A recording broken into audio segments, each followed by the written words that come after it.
धार्मिक यात्रा पर जाने के लिए दान कर दी। ओम स्वामी जी का जन्म 30 नवंबर 1979 को एक साधारण से परिवार पटियाला पंजाब भारत में हुआ।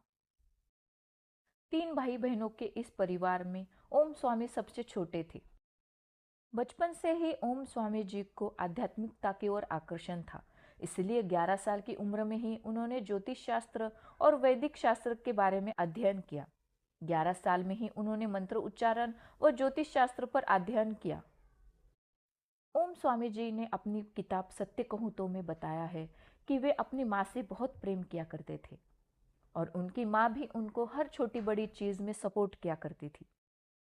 जब भी कभी स्वामी ओम कोई नया ग्रंथ पढ़ते तो उस ग्रंथ के विषय में रात भर अपनी माँ से गप्पे लड़ाते और उनकी माँ भी उस विषय में बड़े उत्साह और शांति भाव से उनकी बातें सुना करती।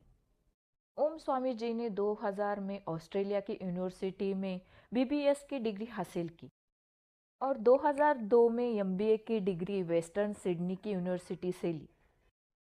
उन्होंने पढ़ाई के साथ साथ नई नई कंपनियों में जॉब भी किया और जॉब करने के बाद 20 साल की उम्र में उन्होंने सोचा कि वो अभी किसी के हाथ के नीचे काम नहीं कर सकते, अभी उनको अपना कुछ काम करना है।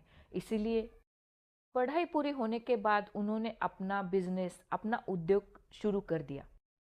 उन्होंने अपनी एक सॉफ्टवेयर कंपनी निकाली। 25 साल की उम्र में ही वो एक बहुत बड़े करोड़पति बिजनेसमैन बन चुके थे। उन्होंने अपनी पोर्श कार भी खरीद ली थी।